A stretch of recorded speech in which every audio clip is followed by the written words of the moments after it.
Hi there and welcome to WB Fun Woodworking. I'm Don. Today I'd like to review the SawStop that I have in my shop. I bought this in 2007, so I've had it for quite a while.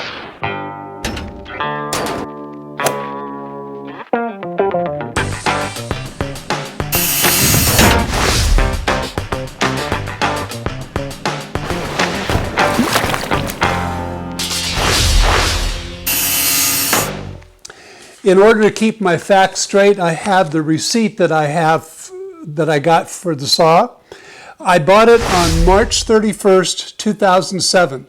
So I've had it for quite a while, over 13 years now. In those days, this saw was known as the professional cabinet saw. Now today, in today's market, this is the industrial cabinet saw. Essentially the same exact saw as the industrial cabinet saw, except some changes inside, and I'll share some of those changes that I know about with you. But essentially it's the same as the industrial cabinet saw that we sell today. In those days it was the only model. That's all they had. And at that time, the rails and the fence and the extension table over there, which I don't have, by the way, were extra. And so as you can see here, I chose not to get those. I decided to go a different direction and not to get the extension table. So all those were extra in those days. The price that I paid for just the saw was $2,799. But on top of that, SawStop insisted on putting in a shipping charge from Oregon to Los Angeles for $275. So if you put those two together, that's what I paid for the saw itself, not any accessories that I bought at the time. Now I'd like to throw in here that SawStop and the people I bought the saw from have nothing to do with this review. This review is totally my review. I wasn't compensated for doing it. Everything that you see here, I paid for myself. In fact, literally everything in my shop, I paid for myself. Although a disclaimer for one thing, or maybe two, and that's the shirt and the hat. I contacted SawStop soon after I bought the saw, and I said, "Are the shirts and hats available for purchase? I'd like to buy some."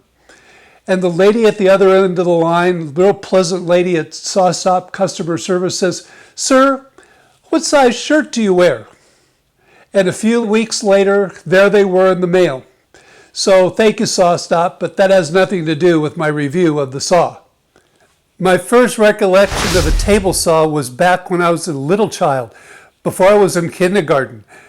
In our first home, my dad had a shop down in the basement and had a table saw down there.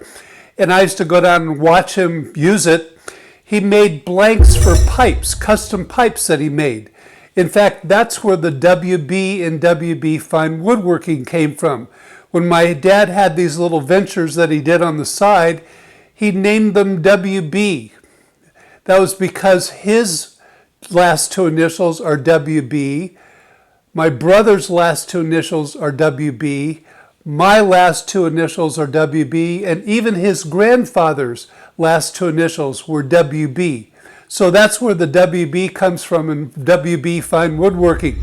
Anyway, I remember the table saw. It was a very small one, and I remember him cutting out those blanks. That little table saw that my dad had was a Dunlap, and it looked just like this one that I found on the internet.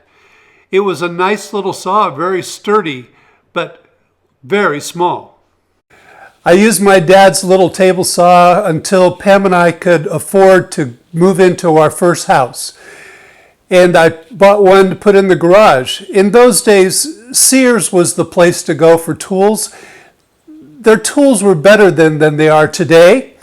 And so that's where I bought my first table saw. I bought a Sears Craftsman table saw and put it in my garage. The saw I bought in 1976 was very similar to this, if not the same model. I sort of chuckle every time I see a post on Facebook or elsewhere when someone finds one of these old Craftsman saws and wants to buy it. Those of us that have experienced one jump in and say that the fences were terrible, and they were. The way the fence operated, it was almost impossible to get it parallel to the blade. Pam used to come out to the shop and help me whenever I needed to make a critical cut on my Craftsman saw. She would hold a tape measure at the rear of the blade between it and the fence, and then I would try to match that same measurement at the front. It often took many tries to get it correct. The blade guards on those Craftsman saws were terrible as well. They were very flimsy, and the mechanism that held them onto the back of the saw was very flimsy as well. The connection between the blade guard and the mounting on the back of the saw acted as a splitter. I cringe every time I see my buddy in Canada, Grant Alexander, using his old Craftsman saw. It brings back those bad memories of me trying to use mine in my garage. Be careful with that splitter, Grant. Sometimes they lean to one side or the other and block the board as it goes past the blade. That can be very dangerous. According to Grant, the saw is very sentimental because it belonged to his grandfather. Of course, that makes me feel old, Grant. Those times when Pam helped me with my table saw were very instrumental when I asked her about getting a new SawStop. She remembered how terrible my old saw was. I can still remember vividly how I got the permission to buy the SawStop. I had seen the videos online, and I remember showing them to Pam one day. And Pam looked at that and she said, "That's great. Buy one." And I'm like, "They're expensive. They cost a lot of money." She didn't hesitate at all. She said, "We'll find a way to buy it. Go ahead and order it." If you happen to notice some dog hairs on my shirt in that last segment, it's because Heidi decided that my lap was important to sit on when I was taking a break between recording segments. And this video is also late because of Heidi as well, because she just didn't want to get up. Obviously, I noticed all that dog hair all over my shirt, so I decided to change outfits. What I'd like to do now is to cover all the features that I really like about the SawStop. The power switch area for the SawStop is unique to the saw. First of all, there's a main power switch, and that is on the off position right now. Notice the lights here are not lit. The saw will not operate when it's in this position. I can pull the paddle switch, nothing happens. To activate the saw, I have to flip that up in the up position.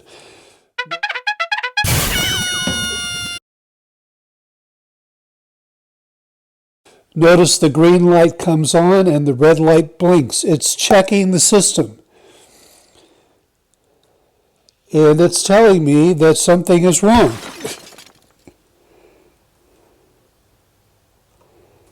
Switches from the front. Take 3. This is the main power switch for the SawStop. It's in the off position. Notice the lights are not lit right here. These are 2 LEDs. If I flip this up, both come on. The green is solid. This blinked a few times. Once this stops blinking, this red light, once it stops blinking, the paddle switch is activated. And I can turn the saw on. Now watch what happens. The green light blinks. That's telling me that the saw is still spinning, and the brake will activate if the blade is touched while it's still spinning. Once it's in green like this, it's okay to use the saw again. One thing that some people have noticed is that if they're doing something on the saw and they turn it off, turn it back on, it will not come back on until the blade stops turning. Then the paddle switch has to turn off and then come back on. So the system has a whole lot of different overrides that are built in to prevent accidents. Speaking of override, that's what this key is for back here. This key can be turned, and I will not do it, but this key can be turned and override the brake system. And when that's done, you can cut metal or wood that's very, very wet using the SawStop. On the side of this switch panel, this is the paddle switch here, and the error code lights are over here, and the main switch is back here.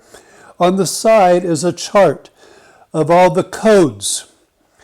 And so if there's an error code that shows up in the lights, this is where they're listed.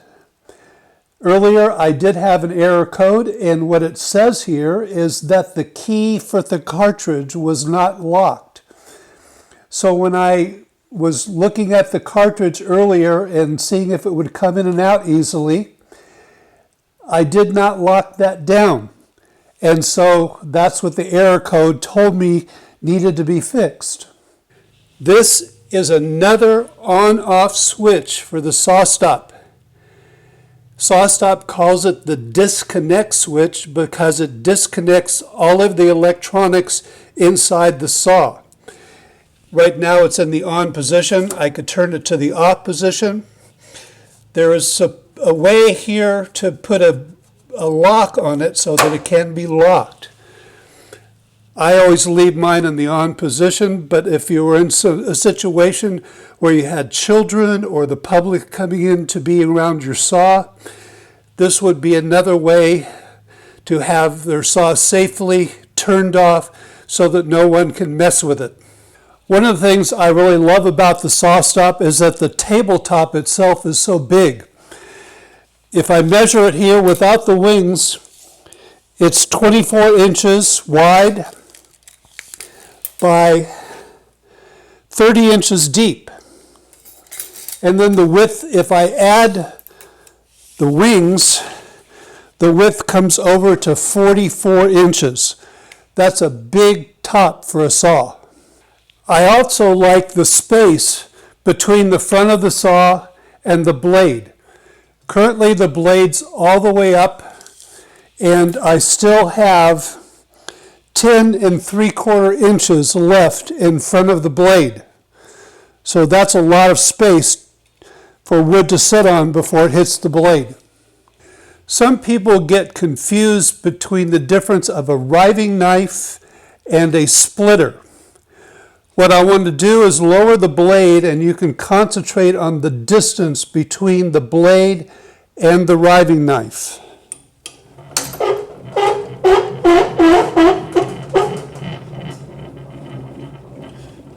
Now bring it back up.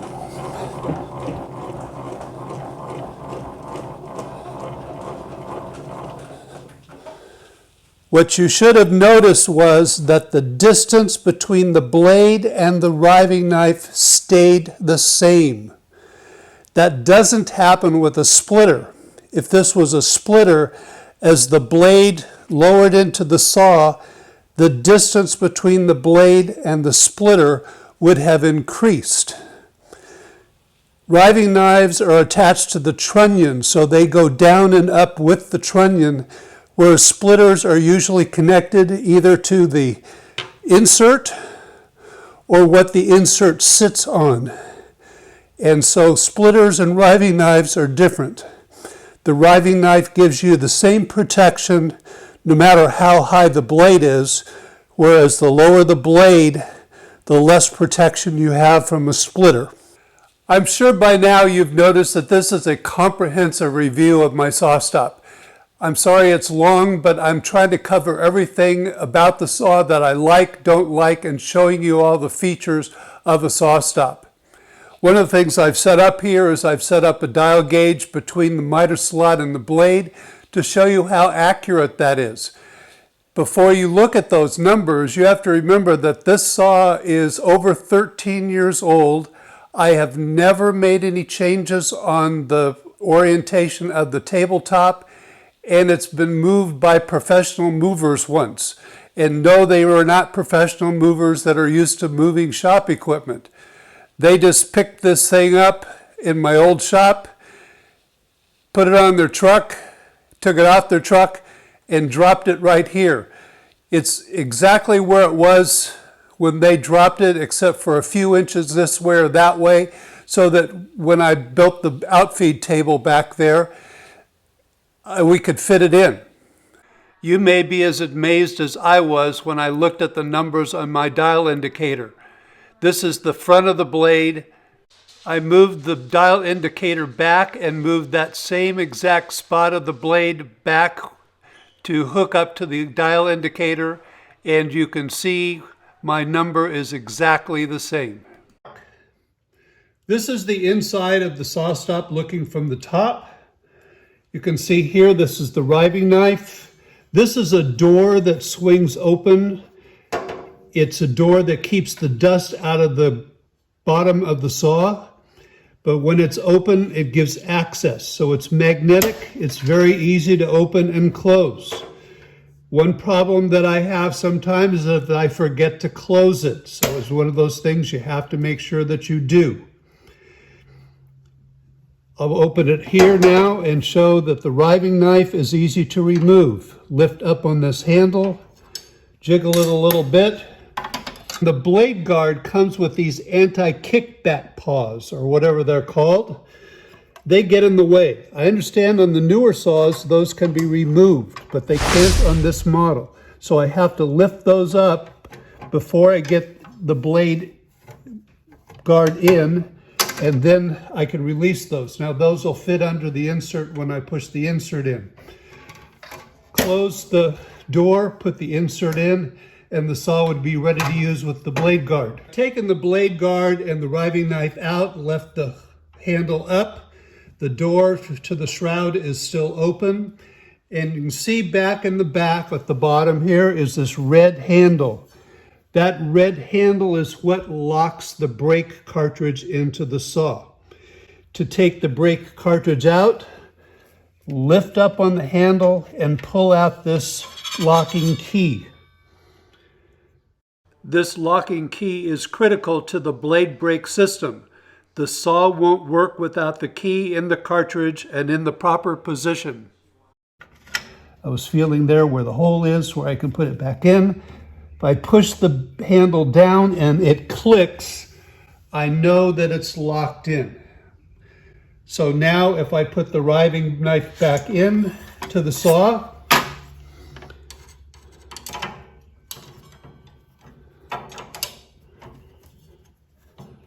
close up the dust shroud door, and if I put my insert in here, the saw would be ready to go.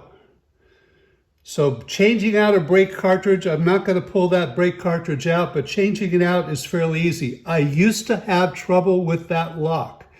When I first got the saw until just early this year, it was very stiff. I didn't really take it out any at all, except when I needed to change out a blade after the brake activated. And it was very difficult to get in and out, but it seems to work much better now. And I've seen others that report after using the brake cartridge key and changing it around and pulling it in and out, that it gets better with time. The SawStop comes with some really nice wrenches. These are very sturdy and they have this rubber piece on them which makes them easy to hold. This one goes here on the outside net, if I can get it on there. It's got a tight tolerance. There we go. And then down on the arbor here, shaft here, there's a place where that one fits in. And it's very easy to pull the blade off. Of course, I don't want to drop the nut down into the dust collector. So that's a difficult part of it, is to make sure that you hang on to the nut and hang on to this washer here. A little difficult to get that out. Well, it's usually not this difficult to get off. There we go. And I can take the blade off. Now, while I have the blade off, you can see better what the dust shroud looks like down in here. It's very well designed, and if I close the door, you can see that the dust will go right down into the dust collection system at the bottom. Here's a close-up of the brake cartridge in the saw. I know some of you are new here, and if you're new here, please remember to subscribe to our channel. We thank you very much for watching, and we hope that you'll ring that notification bell so that you'll see future videos from us. Ask any questions, make any comments at the end of the video. I'd like to hear from you.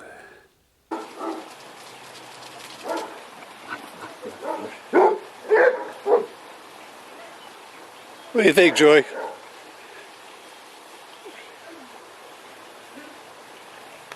This is the miter gauge that came with the SawStop. It's okay. It's better than many that I've seen out there. It's very heavy duty. I put usually an auxiliary fence on the front. Here's one that I have that I've made for the SawStop. And I also have used this auxiliary fence when I've used it on the bandsaw. Tighten down the screws here. And that makes a nice fence for the miter gauge. I have some other auxiliary fences that I've made when I did 45 degrees with the blade tilted 45 degrees. I have a short clip of that included in this review, so you'll see that later. SawStop did include these brackets that will hold the miter gauge. Now, of course, if I have one of my long fences on it, it won't store there, but it will store there with this short fence on it. So I found that very handy. It's not sitting around on the floor someplace or stuck on a shelf. I can store it right here.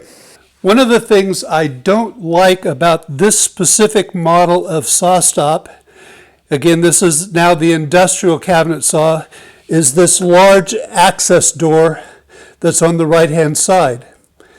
It prevents any storage in this area. In fact, when I open it, you'll see that it prevents storage even farther over. To open the door, we press the little red button and it slides open. Now, right now it's hitting my outfeed table, so it won't open all of the way, but you can see that that would severely limit any storage on the right-hand side of the SawStop. This is the right side of the SawStop with the access door open. The trunnion is all the way down, and it's set right now at 45 degrees. So you can see why the big access door is necessary on this side of the saw. Now the trunnion is back to 90 degrees, and you can see more of what's going on inside the saw. Let me reposition the camera so that you can see a little bit better. In this view, you can see the hose that connects the SawStop shroud up here. This is the dust collection shroud, and this is the door. You can see how that connects to the back of the saw. This angle gives a better view of the dust collection hose that comes out of the shroud at the top there, and then goes out the back of the table saw. While we're looking inside at the motor, this is a 5 horsepower. I decided on the 5 horsepower option over the standard 3 horsepower because the difference between the two was only $200, and to me that was well worth the $200 extra. While I've never needed to use the extra horsepower, it's just nice knowing it's there. I've seen quite a few complaints about the latches for these access doors. They're sometimes a pain to get latched. You have to get it locked in. There we go. Some people have reported that these latches, since they're made out of plastic and metal, do break. But I haven't had any problems, except sometimes latching them is a little difficult. This is the back side of the SawStop, showing how the dust collection comes out of the back of the saw. I have this on a quick disconnect because I need to use the same tube for my planer. This is the smaller access door that's on the left side of the industrial cabinet saw. Has the same kind of latch mechanism, a little smaller than the other one. Press the red button, have access to the belts and the trunnion. This trunnion is very heavy and strong. It's all cast iron. It's an extremely heavy trunnion.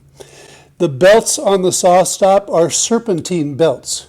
You can see the ridges here, and the ridges go into ridges that are on the pulley, which is down here.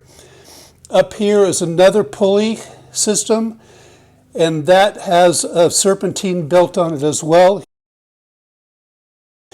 But this is the mechanism, the part of the SawStop trunnion that drops when the brake is activated. So that's why it has these two pulleys. Now you can close up the access door. This latch seems to work easier than the other one does. But again, it's made from plastic and metal. These hand wheels on the SawStop are excellent. They're very heavy duty. They're made out of cast iron and then polished and chrome plated.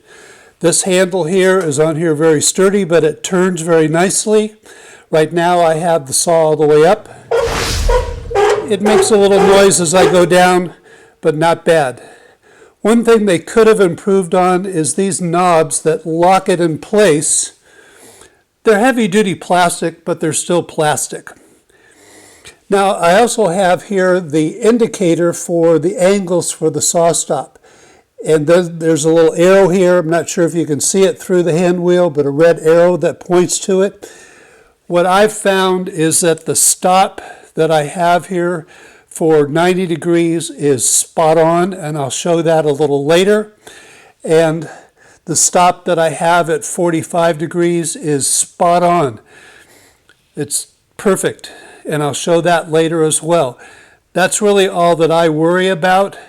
I have a Wixley gauge that I can use to see if I can get it to the right angle any place in between. And even at the 45 and 90, I use the Wixley to double check. So these hand wheels, this is the one that raises and lowers the blade. And this is the one that changes the angle of the blade. Now obviously this doesn't get as much use as the front one does, but again, it's very heavy duty, same lock mechanism. I mentioned that the trunnion stops are spot on. This shows the 90 degrees. I have it pushed right up to the trunnion stop, and my Wixley reads 90 degrees. It's comforting to know that when I've set my SawStop to 90 degrees, that the cuts that I have, like this rip cut, and some of the ones I'll show here that require a 90 degree, that I'm going to get 90 degrees. Unfortunately, the sound of the table saw got left off of this clip. This is when I was making the tenons for my workbench, and you'll see that I'm going to be using a really unique jig for that. This is a Powermatic jig. They don't make them anymore.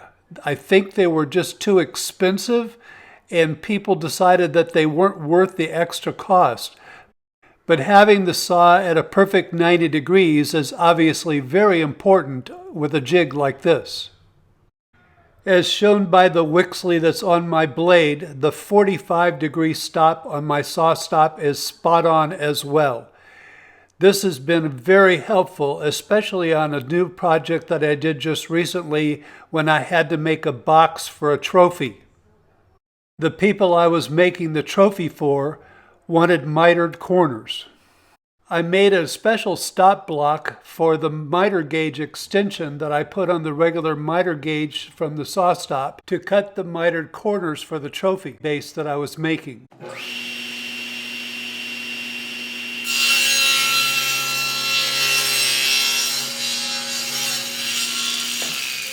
That's how I cut the first miter on the sides of the trophy base. Next, I turned the stop around so that that miter that I just cut would fit into a miter on the stop.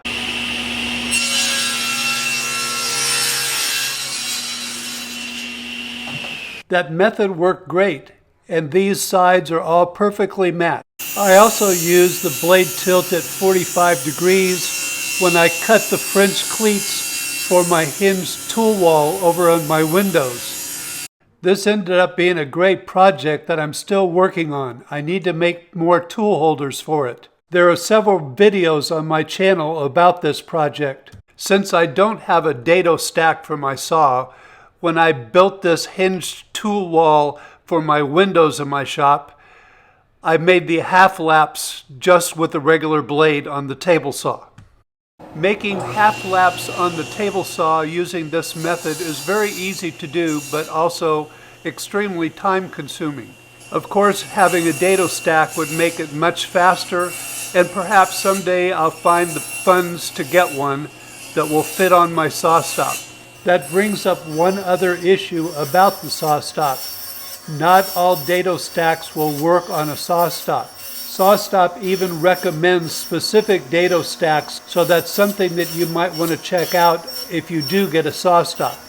One woodworker that I know was very disappointed when his great 6-inch dado stack wouldn't work on his SawStop. They have to be 8 inches. I know a question that some of you have is, have you activated the brake? And yes, 3 times. Now, the first 2, I know exactly what happened. I had my incremental gauge on the saw and I ran into the blade. Bingo. Lost a blade and a brake. The 3rd time happened fairly recently, and I'm not sure what happened. I was ripping a board. Things went cattywampus real quickly. The brake fired. I looked at my hands, nothing there. I'm not sure what touched the blade, but something touched the blade and the brake fired. So this is what a brake activation looks like on one of my Forest Woodworker 2 blades. Yes, I wasn't very happy when it happened. Here I'm coming at it from the side so you can see how it's attached to the blade. This is what it looks like from the other side. I'm sure by now that most of you, if not all of you, have seen the hot dog test. There are plenty of them available on YouTube if you want to watch one. Once the brake is activated, the saw blade disappears very quickly underneath the table and the motor stops. This photo shows the blade as it's retracting into the table. It's just a blur. This is a stop action shot of the blade and the brake before an activation. This is what it looks like when it's normally running. When the brake activates, there's an explosion inside that breaks a wire that retains a spring. That strong spring pushes the aluminum brake into the spinning blade. Part of the brake is designed to crumple under the force of the brake activation. While all this is happening, the blade also disappears underneath the top of the table saw because the arbor drops down into the saw. In this sequence, you'll be able to see the actual teeth of the saw as it disappears into the table. There they are. One thing that I'd like to interject here is that mine's an old saw and it takes a different brake cartridge than the newer saws. I've seen some poor people that have bought one off of eBay and then realized that they bought one of the clear cartridges, and that's what this is, instead of one of the newer blue cartridges. So you need to understand that there are 2 different cartridges. What's different with the electronics and how it hooks to the saw, I have no idea. But for my saw, I have to use the clear cartridges. Now that brings up another problem, and that is these are not readily available in places like Rocklear, Woodcraft, or other stores, or even online. No one but SawStop seems to carry them. So I can't get a cartridge without having to pay shipping to SawStop. So I'd love to be able to see some other retailers that would carry the clear cartridge for the SawStop. I have a gauge set up on the blade, between the blade and the miter saw, and of course, the big question that all of you have is, would I recommend a SawStop? And without a doubt, yes. I've recommended SawStops to people numerous times, even back when it was controversial to have one because of some of the things that Mr. Gass was doing politically behind everybody's backs. I think the SawStop is an excellent, outstanding saw, regardless of the brake system. It's an excellent saw. Pam and I look at that extra price that we paid for the saw to include the brake system more like an insurance policy. If I were to injure myself with the saw, our medical bills, even though we have good insurance, would be extremely high. And I would certainly be out of commission for quite a while as well. So I thoroughly recommend the SawStop. Some of the things that I recommend the SawStop for, other than this construction and the brake and all that, is this is a quality saw. This is the owner's manual. It has color pictures in it.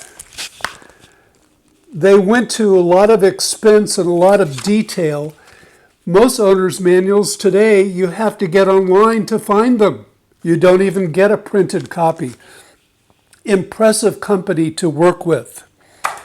The other thing is their customer service is, bar none, the best there is. It is the best customer service that I have ever dealt with any tool, any machinery, and pretty much anything else. The customer service reps that they have are ones that know what they're doing, know what they're talking about. They'll give you hints as to what to look for and what to try to fix, and they'll stay with you the whole time. The last time I had a problem with my SawStop, or I thought I did, I called their customer service. I put my iPhone on the top of the table on speaker, and the rep stayed with me for half an hour, 45 minutes at least. And that's the kind of customer service that they have. So I highly recommend SawStop. No, they're not paying me to say that. I just say that because I think it's an outstanding saw.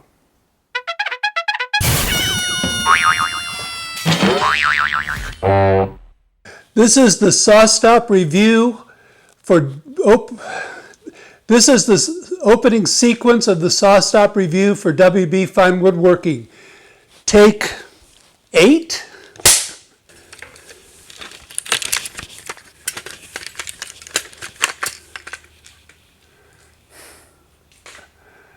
I'm sure some of you are want to know if I've set off the brake. And of course it's all cooked in my cord here.